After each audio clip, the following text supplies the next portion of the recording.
Welcome to this second session of the third Adhyaya of Karmayog. Let us start with our gratitudes towards the Lord and to this Guru Parampara, our ancient Indian lineage, through which this knowledge is passed, preserved, protected and passed on from generations to the next.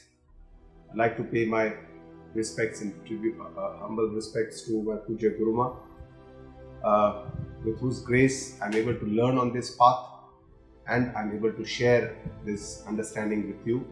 Let us start with a prayer. Om Sahana Vavatu Sahanau Bhunaktu Sahaviryam Karva Bahai Tejasvinavaditamastu Ma Vidvishavahai. Om Shanti Shanti Shanti.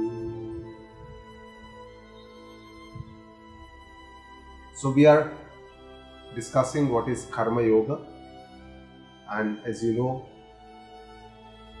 in the second Adhyaya, Bhagwan Shree Krishna said that Yoga Karmasu Kaushalam, the skill in action is Yoga. Samatvam Yoga Uchyate, Samatva Bhavna, Samatva Buddhi is Karma Yoga. And this understanding tells us that we have only in our choice is in karma, whether to do it, how to do it, but not in the karma phala. While we are all involved in actions during our day-to-day life, each moment of our life is filled with action. We need to understand that in Karma Yoga, we don't have to change this action. We don't have to change our karma. We don't have to change doing what we are doing. But we have to change our attitude, our bhavana, our drashtikon, the way we look at our karma, with the understanding that which we are doing karma. And when we create a new karma, we have to be aware of what kind of bhavana or attitude is there behind this karma, what are the motives, what are the incentives, what are the desires behind this karma. So this attitude towards our karma has to be changed from two perspectives. One is attitude towards our karma, and second is when we get the fruits or the results or the outcomes of this karma, then what will be our attitude at that point of time? Because it is this attitude that binds us towards our karma, and Karma Yoga attitude liberates us from this karma bandhana. So what is this attitude that Lord Shree Krishna talks about, or he means? We are hearing from his own words in Shree Bhagavad Geeta, and in today's session we are going to talk about these four attitudes of Karma Yoga that he has talked about. We'll talk about it in little details because it's very important to understand, and also how we can put it in our life, assimilate in our daily life. We will discuss this aspect today. So in the 7th shloka, he gave what he expects from us, from the beings. What should we do? And this is a very beautiful shloka. It describes in a nutshell what is the Karma Yoga Bhavana. He says, Yastvindriyani manasa niyamya rabhaterjuna karmendriyai karma yogam asakta savishishyate. So Sri Krishna says, O Arjuna, he talks about two things which are important in Karma Yoga. One, he says, Yaha indriyani manasa niyamya. That is essentially Indriya Sanyama. And he talks about Indriya Sanyama repeatedly throughout Bhagavad Gita, because that's one of the most important parts for us, the seekers, the sadhaka. And we would question how Indriya Sanyam can be a part of Karma Yoga, but it is here that most of the manasik, the vichara, the Indriya, how it becomes is so chanchal, it's bahirmukha, goes out into Vishaya objects and keeps on thinking about this, creates a lot of desires in our mind, and that springs us to our action. So we have to be alert and aware here where it's a source of the karma. The karmas arise because of the vichara or the thoughts behind the karma, and these thoughts come because of the previous sanskaras, and these are because of the Indriya Vishaya Sanyoga, which creates these kind of desires. So we have to be very aware about this. So this is the first part. In the second part, he says that Karmendriya Karmayogam Arabhate means that we should start doing Karma Yoga with all our sense organs, the Karmendriya. But what is that main part that he talks about with Karma Yoga is that we should do karma without attachments. And that person is a Vishishyate, he is a Vishesh or a unique person who does not have attachment, asakti towards the karma phala. So when we get the fruits of the action, we are not, insistent on that. Karma phala is something that makes us different from the rest of the person. So that is the Samatva Buddhi, Nirdvandva. All these are words that Shree Krishna uses to describe the same bhavana that we should have, Samatva Buddhi, Prasada Buddhi. And Karmayog, he says, is the solution to all our problems, because most of our problems arise because of the wrong karma or the wrong karma attitude. And that's why this creates a lot of bandhana. We are upset because we keep doing the world thinking that it will help us in the world, the karma, but it does not actually. It creates more bandhana for us. It binds us more and more. The more deep we are into karma in actions, it creates more bandhana. So what is that attitude which can liberate us? It's the same karma that we have to do. It is the same, but with an attitude so that it liberates us, and that is what he talks about. So in the 8th shloka, Shri Krishna says, Niyatam kuru karmatvam karmachyayoya karmanaha sharira yatra pichate na prasiddhyeda karmanaha. So this is the first attitude that Shri Krishna describes, and this is the attitude of duty. Attitude towards our karma as we are doing our duty. This is a duty. And so he says, Tvam niyatam kuru karmatvam. You should do whatever is decided for you as per your duty. Duty can be described in several ways. In the older times, in the Vedic times, it was according to the Shastra, the Varna, the Ashrama, our Vedic Vyavastha, where there were 4 Varnas and 4 Ashramas. For an individual person, he goes through the 4 Ashramas, and then in the societal responsibility or in the organization of the society, there were 4 Varnas. So people knew what is their dharma, what is their kartavya, what is their duty according to their ashrama and the varna, and they used to do it. But today, our duty would be in our different roles that we perform in our life, day-to-day roles, as a worker in our workplace, as a family person in our home, as a father, as a mother, as a children, as a child, as a parent, as a relative, as a member in the society. So we perform lots of different roles. And this, here he says, the second sentence is akarmanaha karma jayaha, means action is superior to inaction. So our shastras, our scriptures never tell us to become lazy, pramada, always tells us to spring us from inaction to action. We should always remain in action. So karma is something that has already been said. Akarma is inferior to karma. Don't be in akarma, always be in the karma. So be in the karma, but karma also be in the with the right attitude. That is what our shastras tell us. So for one who does not do his action, even he cannot continue his journey of life. For everything, right from the morning when we wake up, right from toothbrush to breakfast to doing bathing, changing clothes, going to work, everything requires karma. Eating, sleeping, drinking, everything. So karma is an essential part of our life.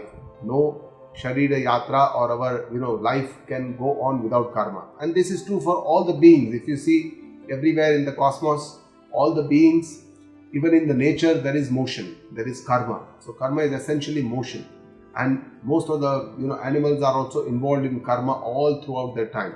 But they are involved with the karma with their natural instincts. In the human being, we have been bestowed with this intellect through which we can perform the action and do it in a way that we want, what we think about it, and we can take that decision. So that is a free will that we have been bestowed upon as a human being. So what is this attitude of duty, faraj or kartavya, niyatam kuru karmatvam? When Lord says, I should do it, what I need to do. I should not remain in inaction. That is the first thing. I should do my duty. But the way I do it is also very important. I should do it well. It's not just for the sake of doing it, not just as a burden that I have to do this duty, I do it, but I do it with joy. It should be like, with happiness, with joy. All my roles and my responsibilities in this life, whatever have been bestowed onto me in the area that I am living, I'm staying, I'm working, at home, in workplace, in society, wherever we are. And it is with a bhavana, or with a feeling that we all must contribute to this grand universal design that is there. It is this understanding that everybody has a place in this universe, everybody has a unique role, everybody has a unique duty, have been given this. There's nothing like this is better than the other, this is higher or this is lower. It's all made by the humans, that this is a higher position, this is a lower position. But God, on His own, His vision, everybody has its own unique place in this universe. And God has given us all this, given us this universe, given us most of the things free of cost. All the oxygen is free of cost, the water is free of cost. So many things, what is essential for our life, rains, everything, whatever we need for our sustenance, God has given us everything without any cost. And we should do it as as a worker, as a servant of the Lord, sevaka bhav or a dasatva bhav, dasa bhav. And this is His grand factory where we are workers, we are working, and there is a reason behind this duty that He has given us. We probably may not understand the grand design, but at least we should do our own duty in the best possible way. And with an understanding that there is no work which is inferior. We may think that the work of a home help or a house help is inferior to a person who is, ordering. It's not that. Everybody has its own duty, and we should do it without getting bored of our duty, by getting the joy from our duty, from our work itself. The other problem that we face when we do our actions is our pride, our ego. Aham karta, I am the doer, I can do it, I am doing it. And this pride is something that creates a lot of bondage in work, in the karma. And we should do it without this kind of a bondage, with a lot of humility and feeling that I am the instrument. God has made me the instrument, has given me this role, has made me this instrument. I am fortunate that I am able to perform this duty because I am in this place. So with this kind of faith that in this grand design of the cosmos, there is a system of justice in place. This is a God system of justice which He has created. It is a very fair system, and I will be compensated adequately for what I have done. I will not be, compensated less. And this is the kind of faith that we need to have in this higher power of the Lord, or Bhagwan, or God, whatever we call that power. The other attitude of our duty is attitude of Roon Ada. Roon means debt. Suppose we have taken a loan from the bank, then we have to pay the interest and we have to repay the installment also. Similarly, God has given us so much. We are actually giving back to the society, to the Lord, to the universe. On a universal basis, He has given us so many things. On an individual basis also, He gave me a birth, human form, birth in a good family, good education, and a lot of things we can think of that Lord has done for us. We couldn't have done it ourselves. Similarly, society also has contributed so much to our education, to our experience. So many people have helped us, so many of our colleagues help us to do a lot of projects, a lot of work that we do, and that due credit which we must give to everyone. And the question can arise whether I'm really worthy of what I'm receiving, what I'm getting. And many times, if we honestly ask ourselves, we probably, whatever we receive is probably higher than what we deserve, and higher, sometimes lower than what we desire, but higher than what we deserve sometimes. So if you honestly do our introspection, we'll come to these kind of conclusion. And that's why this attitude tells us to repay our debt, our Roon, by gratitude, by saying thank you, Lord, for every time we do some work, remembering Lord every time we do the work with humility always. And that's why this attitude tells us to focus our actions, our efforts on our responsibilities, not just our rights. Most of the times what happens is people focus on their rights. ये मुझे मिलना चाहिए, क्यों नहीं मिल रहा है? But they don't focus on what they need to do, their responsibilities, and that creates a lot of problems, lot of issues in the workplace itself. And that's why we should be eager to give back to lessen the burden of this debt that has been given. Of course, we cannot, there is no way we can repay this debt, because God has given us enormous amount of things. We cannot repay by doing all our life, or maybe generations we continue doing karma. We cannot repay it in toto, but at least whatever in part we can repay this debt, we should try to do this. So wherever there is right, there is fight. If we focus only on our rights, there will definitely be more fights. But if we focus more on our duty, there will be beauty in life. So this is a nice mantra that we can remember. The next shloka says, Yagnarthat karmanon yatra lokoyam karma bandhanaha tadartham karma kaunteya mukta sangha samacharaha. So here Lord Shree Krishna talks about the second attitude, and this attitude is the attitude of Yagna Buddhi. And in this shloka he says that any karma which is performed without Yagna Buddhi always causes bondage for people. And he says that's why you do your karma with an attitude of Yagna. Yagna means, we are sacrificing, we are offering something to the sacrificial fire. And this is something like, we are doing some devotion or doing surrender to the Lord. What is also called as Ishwararpana Bhavana, Ishwararpana Buddhi, where we are offering, doing some kind of a puja to the Lord. And being Mukta Sangha, without getting attached to the results of the action. Karma phala, we should don't have Sangha or attachment to this action. And Samyak Achara. Samyak Achara means do our karma in the best possible way. Whatever is worth doing well. We should do it in the best possible way. So this is the grand design of Yagna Buddhi. In the next 9 to 12 shlokas, Shree Krishna talks about this Yagna Buddhi. What is this Yagna Buddhi? And let us look at it. So Yagna Buddhi is the attitude of offering into the sacrificial fire. Yagna, as you know, is there are a lot of yagnas which have been described in our Vedas. It's a kind of karma through which we put an offering into the sacrificial fire and we hope for a particular outcome or a karma phala. And the reason for these kind of karma yagnas being described in the Vedas is that we as human beings have a attitude of collecting, grabbing, collecting and storing, hoarding. And here in karma we have to let go. We have to keep offering. We have to keep offering into the fire. So this kind of bhavana can develop in the Yagna Buddhi. So Yagna Buddhi can be of two types. On an individual basis, it will be Yagna is like a puja. It's like a devotion. It's like an offering, a worship to the Lord with a lot of respect. When we do a Yagna, we do an offering into the fire. We do it with a lot of respect, humility into this.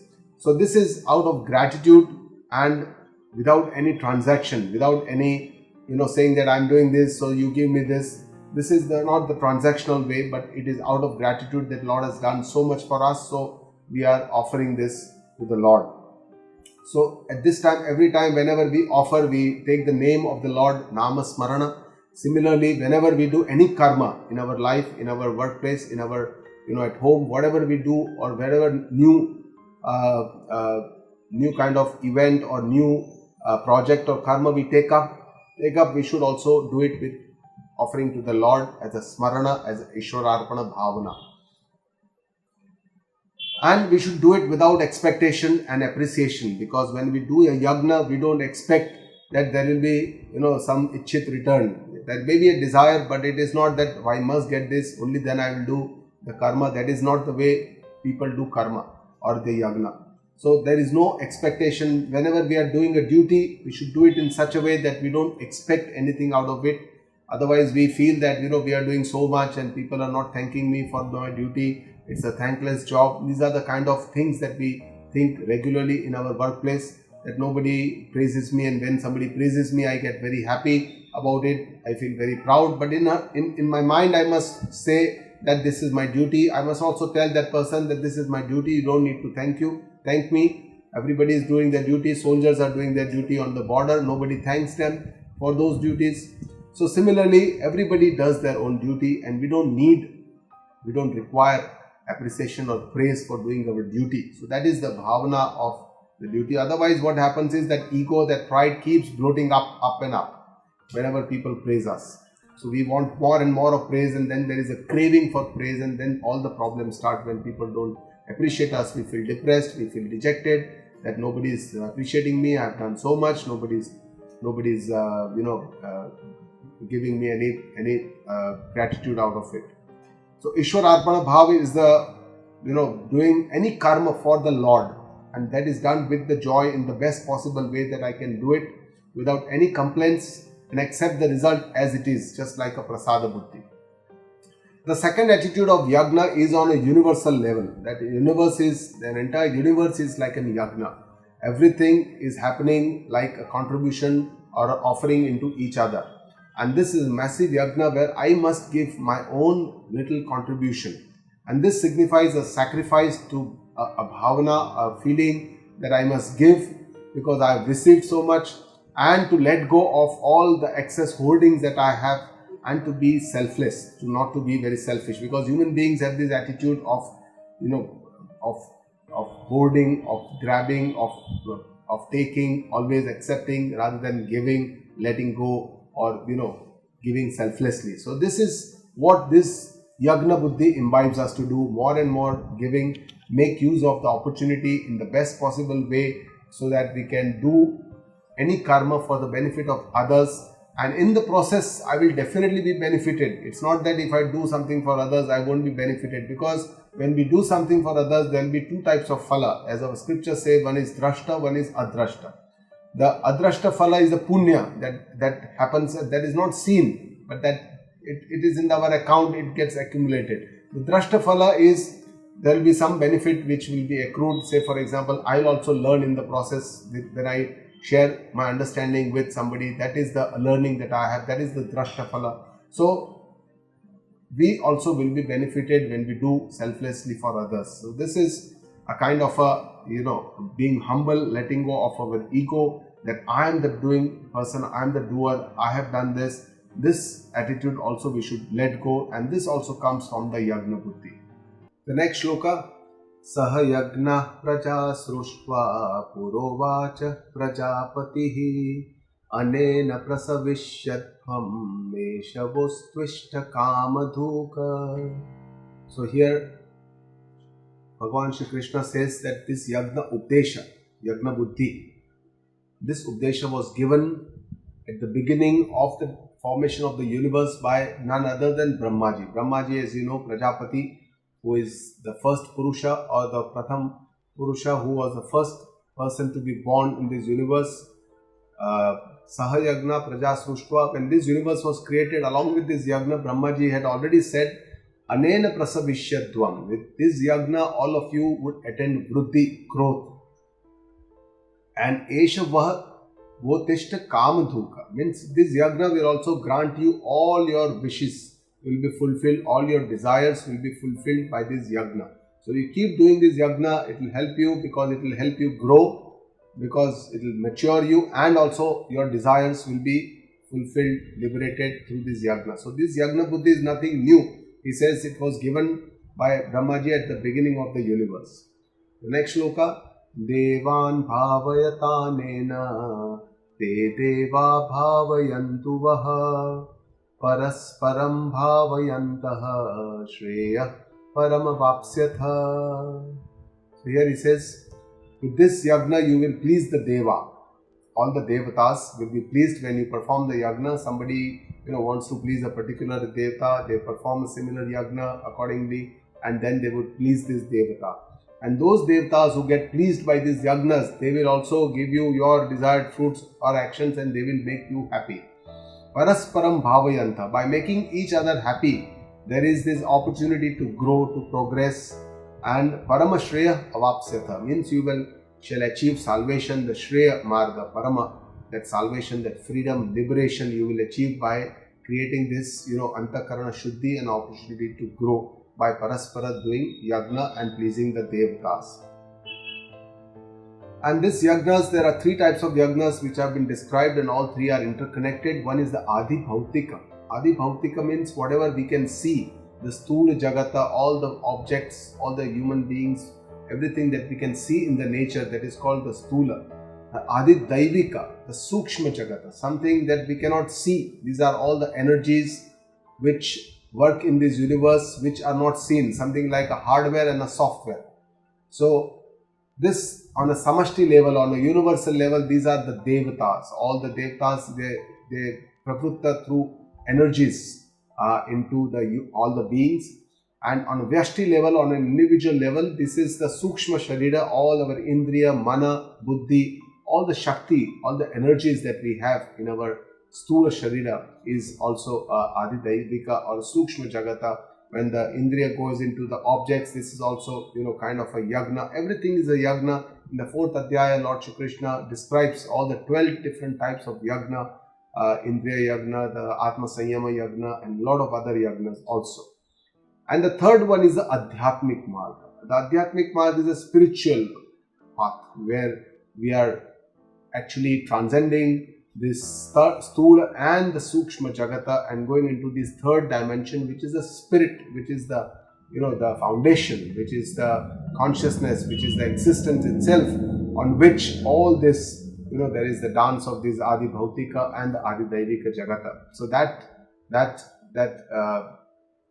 foundation, that canvas on which everything is painted, that is the Adhyatmic canvas, is the Adhyatma.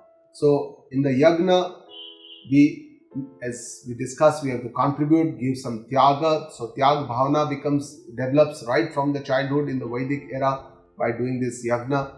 And giving ahutis, giving some offerings into the Yagna teaches us to give, to, let go. And this sanskaras or these impressions right from the childhood used to come up in the Vedic era, in the children, in the Brahmacharya ashrama, when they used to go to the Guru ashrama, used to learn. And then in the karma, they used to do all these yagnas. So this is a responsibility of the individual. One should contribute something for the universal sake, and that is what is this Yagna Buddhi.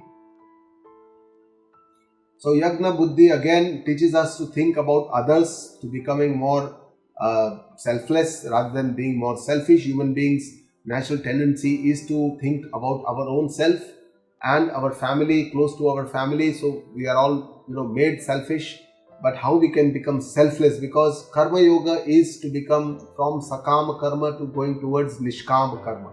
And these are all the attitudes that help us to take us from being selfish to being selfless, to think more about others rather than just thinking about our own self. So that is this Yagna Buddhi. And this is the way we can give back to our society, help others, help people at large.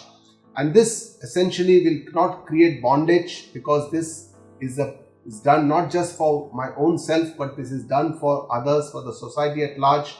It shows me the way from where I can start, where I can go, and which will help me to purify my mind. And this karma is done without much pride, thinking that I am the nimitta, I am the instrument.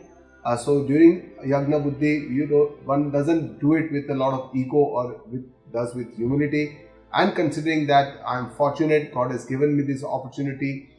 This helps me to keep my mind calm, and this brings happiness. This also helps us to gain knowledge, and ultimately helps us to liberate ourselves, becoming free from all these miseries, sorrows, and other afflictions that affect us as a human being. So this is the entire krama, or the path that has been shown. Even in the Vedas, the Pancha Yagna has been described. 5 different kinds of yagna that we all should do. One is the Deva Yagna, some kind of devotion. Sometime we should spare for Lord, doing Seva, Puja, contemplating Sarvatra Ishvara Bhavana. Pitru Yagna, repaying our debts to our forefathers, because of which we are here, by doing some kind of a Shraddha Tarpana.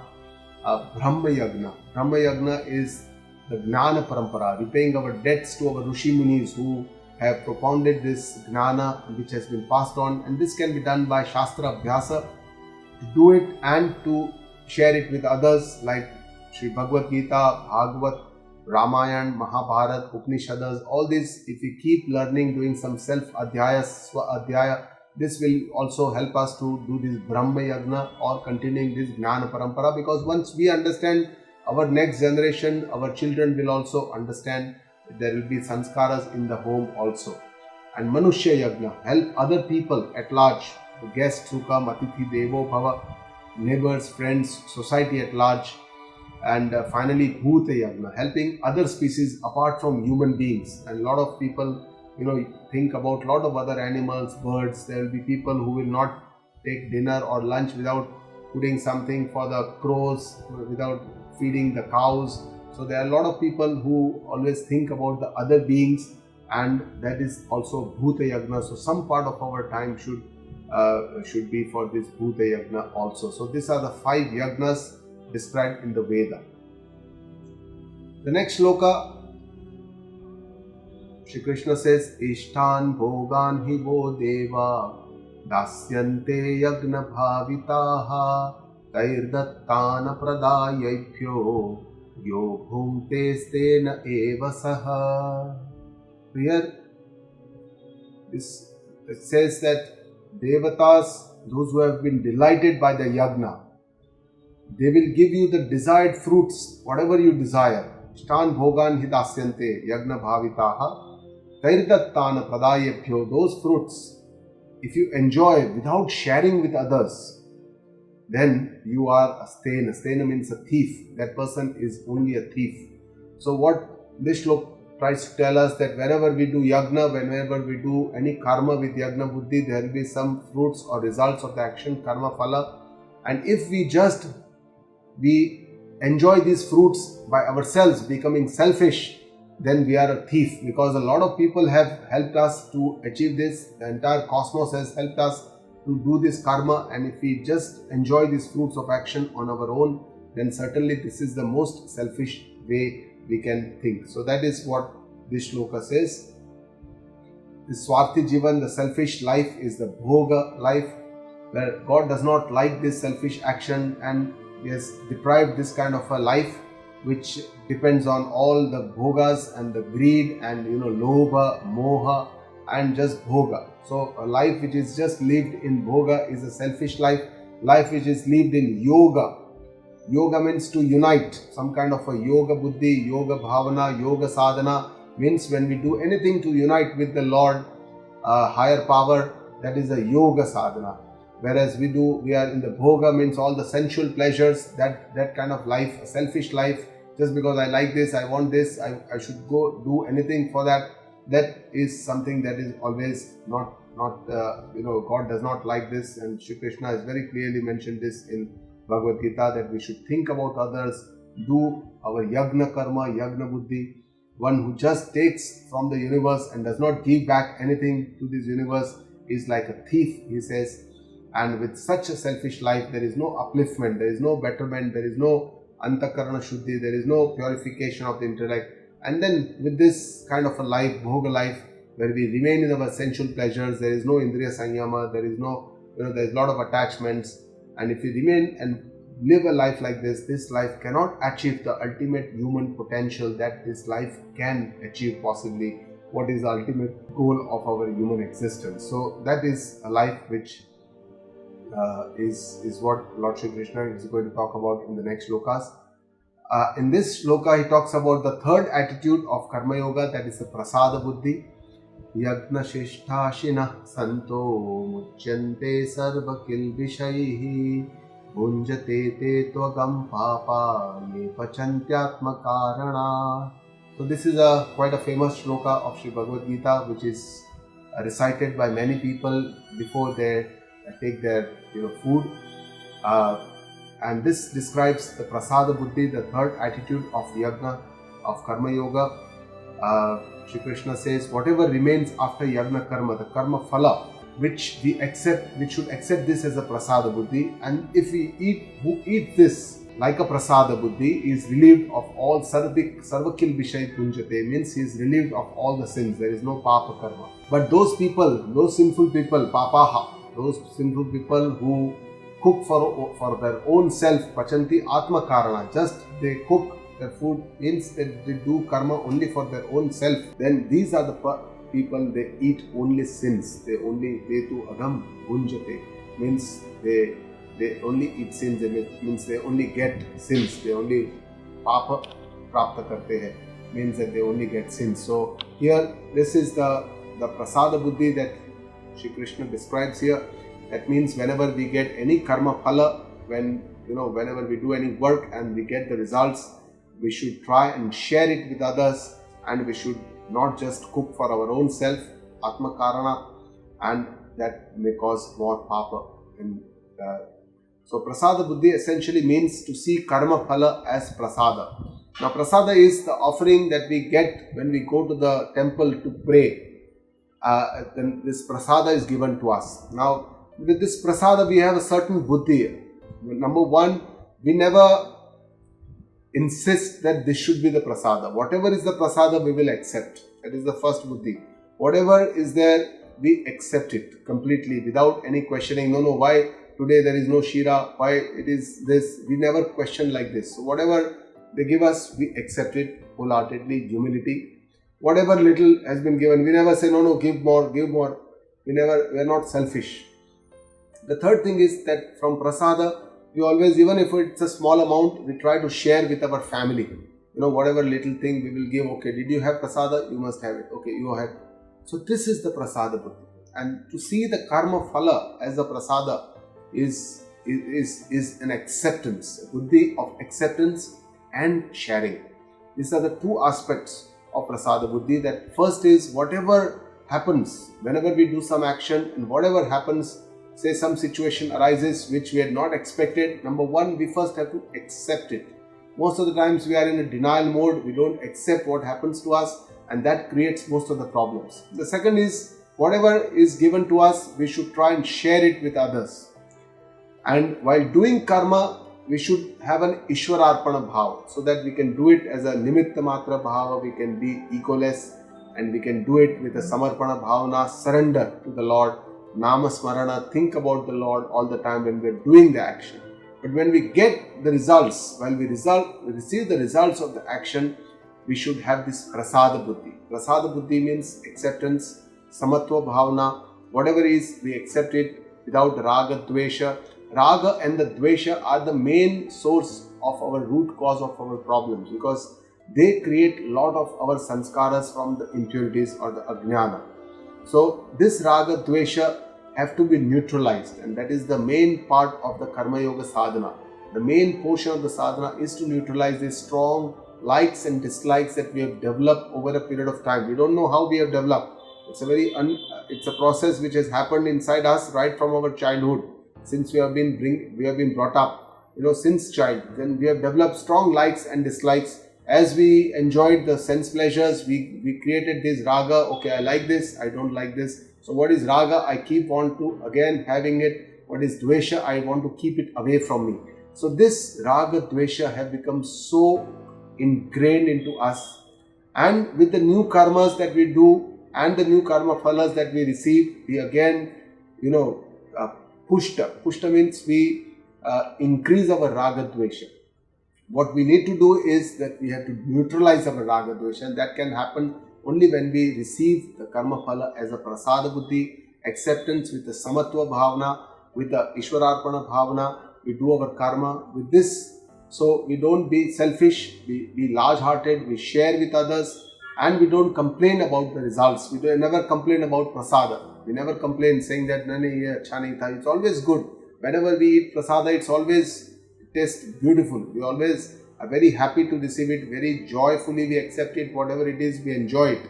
Similarly, we should not complain about what we have received as a prasada, karma phala. We should, most of the times we say that I did so much work, but my boss did not compensate me enough, somebody did not praise me, somebody did not do this to me. So we keep complaining about lots of our daily issues. So this prasada buddhi tells us to accept and do our karma yoga with this attitude, prasada buddhi, and this will help to clean our antakarana, our mind. This raga, dvesha are the main impurities, how they work, the kama, krodha, lobha, moha, and this work through the raga, dvesha. So if we neutralize the raga, dvesha, that will help to clean our mind, and the ultimate benefit that we get is the peace of our mind, happiness of the mind. With this peace and happiness, once it develops inside, which we are able to feel, we see a different world outside. We can see that the world is also quite peaceful. It is not, that there is no race, there is no competition, there is no, that feeling will come. And with this Karma Yoga sadhana. So Karma Yoga is the first sadhana, it's a spiritual path which can help us to develop these kind of attitudes. The fourth attitude that Lord talks about is called Dharma Buddhi. And this is the final attitude in this 8 shlokas from 8 to 16. He talks about these 4 attitudes, and out of which this is the final attitude. And in this he shows the Srushti Chakra, the cosmic wheel. And this Srushti Chakra describes this cosmic wheel and says that we should all try to make sure that this harmony of the universe is not disturbed. So this is a bhavana for a person who says, okay, I don't believe in God. Who is God? There is this universe, we should just do our job well. So for that person, what we call as a Nastik, somebody who says, na asti, nasti. So that for that person who doesn't believe in a higher power or a God, this is a attitude that one can have in life. It says, Annad bhavanti bhutani parjanyad anna sambhavaha yagnad bhavati parjanyo yagna karma samudbhavaha. And then there is a next shloka which is linked to this shloka. We'll come to this next shloka. Bhutani bhavanti annat means all the beings, they are created from food. Annat bhavanti bhutani. And Anna Sambhava Parjanya. Parjanya means food is produced due to the rains. Parjanya means the clouds and through which there is rains. So this is the cycle that Lord is describing. Parjanyo bhavati yagnat. So rain is produced due to the yagna. So whenever yagna is done, and this yagnas then they create the rains. Many yagnas are done to produce the rains. Yagna karma samudbhava means yagna is produced due to the karma. So here is trying to show us that karma produces karma. With the karmas we do the yagna. From the yagna there is the rains. From the rains there is a food, and from food all the beings they develop. So this kind of a cosmic wheel or a Srushti Chakra has been described. The next slok. Karma brahmodbhavam viddhi brahmakshara samudbhavam tasmat sarvagatam brahma nityam yagne pratishtitam. So here it says karma is produced from the Veda Shastra. So Veda Shastra, almost 80% of the part is karma kanda. It tells us what kind of karma are to be done, vidhi, and what are to not to be done, the nisheda. So this kind of karmas are produced from the Veda Shastra. And Veda Shastra, where is it produced from? It says Brahma Akshara Samudbhavam. Veda Shastra is produced from the Akshara Brahma, the indestructible Supreme Paramatma. He has produced this. It's also called the Apaurusheya. It is not produced by any human beings. It is a scripture which is produced by the Lord Himself, the indestructible Supreme Paramatma. Akshara means someone who is indestructible. There is no Kshara, there is no Kshaya, there is no destruction. That Akshara Tattva, that Brahma Tattva, indestructible Supreme Paramatma. Tasmat Sarvagatam Brahma. Therefore he says Brahma or Veda, which is the foundation of all this universe, is Nityam Yagne Pratishtitam, is firmly rooted in Yagna. So he says everywhere in the entire cosmos there is a Yagna going on. Everything is Yagna. This Brahma, Veda, from which this karma is produced. From karma the Yagnas, from Yagna the rains, from rains the food, from food all the beings. So everything is linked to each other. There is a big cosmic Yagna going on in this universe, and that is what he's trying to say. So this Srushti Chakra or the cosmic will, in this our human species is the only species which has this independent free will to think and act. And that's why it's a human species, it's the only species that is creating problems in this universe. No other species create a problem because we have a tendency to act in a selfish manner without thinking about others.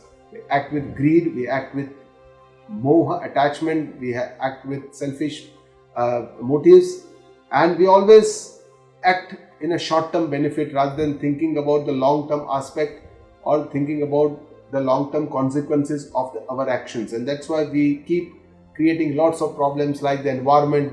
We're trying to destroy the environment in the name of progress of the mankind. So humans have a very, very important role in maintaining this Srishti Chakra, the cosmic wheel, and other animals actually work according to their own natural actions or instincts.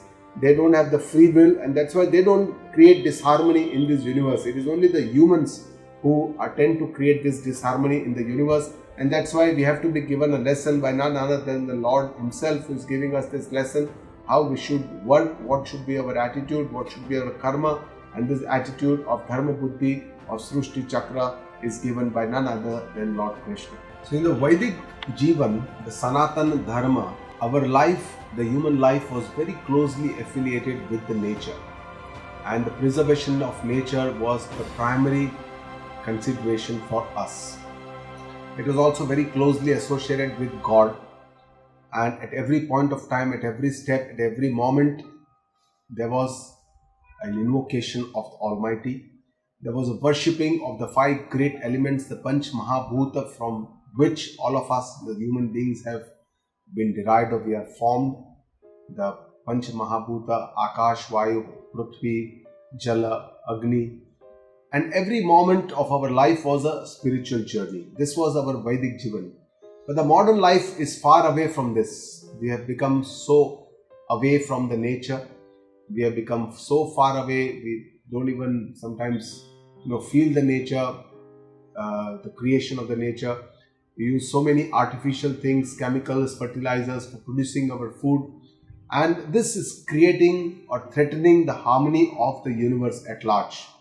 We have become very selfish. We don't think about other human beings, let alone about other species. We just kill some of the small species that are working around us without thinking about what we are doing, indulging into unnecessary violence.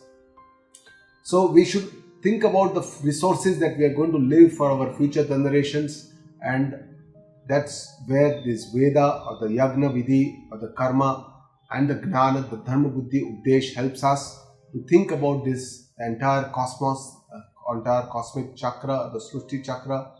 And Shree Krishna again further says, Evam pravartitam chakram nanuvartayati hayaha aghayurindriya ramo mogham partha sajivati.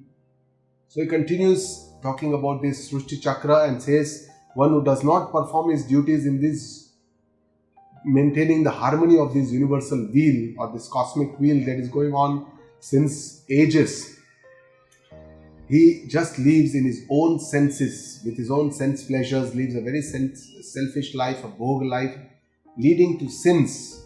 And his life is, he says, Mogam Partha Jivati. Mogam Sajivati means his life, oh Partha, his life is useless. He does not achieve anything meaningful in life, and his life is like a waste. So, in Lord Krishna's vision, life has a definite purpose, and if we just waste our life in the sense pleasures, in this enjoyment of the worldly enjoyment alone, without thinking about the higher purpose of life, this is a wasteful, useless life.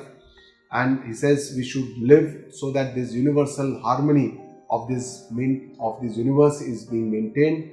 And with this, it describes this dharma or karma buddhi in our, our Vedic parampara. It says we have four purushartha: dharma, artha, kama, moksha, and all our kama purushartha and the artha purushartha, which are both the main karma purushartha that we do in our grahastha. Kama purushartha means fulfillment of our desires, and artha purushartha is everything that gives us a sense of security, including wealth. All the possessions that come with the wealth are to be gathered, but with a dharma buddhi, with a dharma bhavana, understanding what is my need, what I should do. So karma alone without a dharma karma becomes a selfish karma. We only think of our own self and not about others. Whereas when we do dharma karma, where the Shastras or taking into account what needs to be done, this becomes more like a selfless karma for the benefit of not only ours but others as well. Karma alone is done with strong likes and desires, our dislikes. Whereas dharma karma or a karma yoga type of a karma which is done is without the raga dvesha, with a samatva bhavana, with an acceptance of the result. Karma itself is the cause for bondage because it keeps developing this sanskara karma, karma phala, then attachment, raga, dvesha, again sanskara, again ichha, again karma. So this circle goes on and on, it's a bondage. Whereas dharma karma, which neutralizes our raga dvesha, leads to our freedom because we become samatva, we become independent, we become more peaceful, more happy, and ultimately with this we can develop our further sadhana.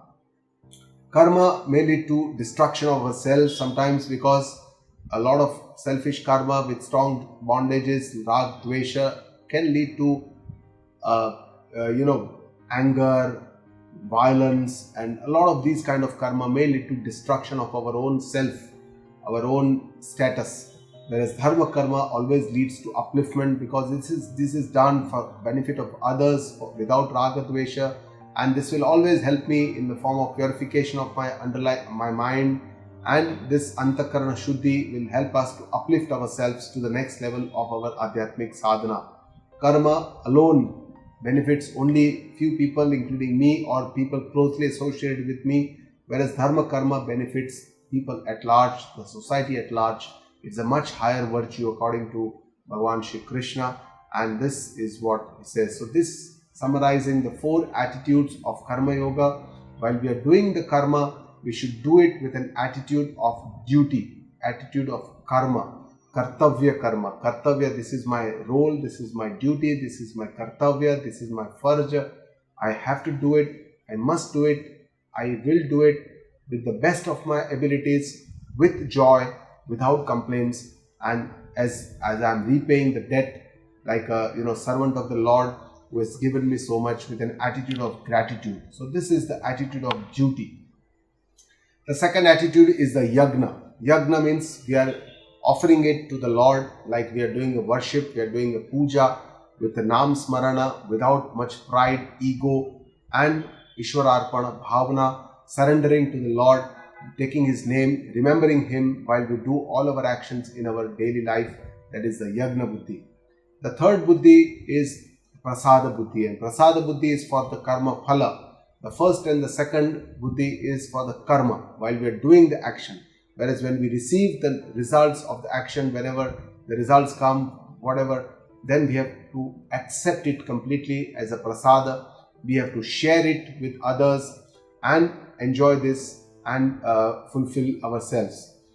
And the fourth one is the dharma buddhi, where there is this Srushti chakra, the cosmic wheel, the harmony of the universe is there, which we should try and maintain. We should do our karma in such a way that every act that we do, there must be this awareness whether we are upsetting the balance of the nature, and whatever we are doing, it benefits just me or everyone else. It is more selfless, and it is done with the raga dvesha, or it is done without raga dvesha, which can lead us from the bondage of the karma.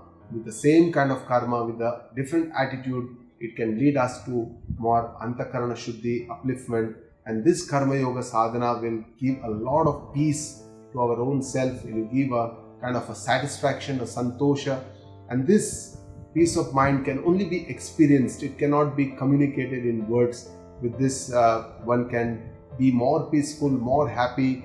Those kind of emotional outrages and emotional ups and downs will gradually settle down, and then this person becomes more fulfilled, more happy, does more out of joy, becomes even more efficient by concentrating on being more aware about what he is doing, about the awareness increases, and with this awareness, the concentration of increases in the karma, that focus increases, and with this focus, without focus on the action, without focusing on the results of the action, creates a more efficient karma. We become more efficient with this karma yoga sadhana, and with this we can achieve even better results. for ourselves and for our society. So with this, we come to the end of the second session of Karma Yoga. We end with the prayers. Guru Brahma, Guru Vishnu, Guru Devo Maheshwara, Guru Sakshat Para Brahma, Tasmai Shri Guruve Namaha. Om Shanti. Purnamada Purnamidam Purnat Purnamudachyate Purnasya Purnamadaya Purnameva Vashishyate. Om Shanti Shanti Shanti. Thank you.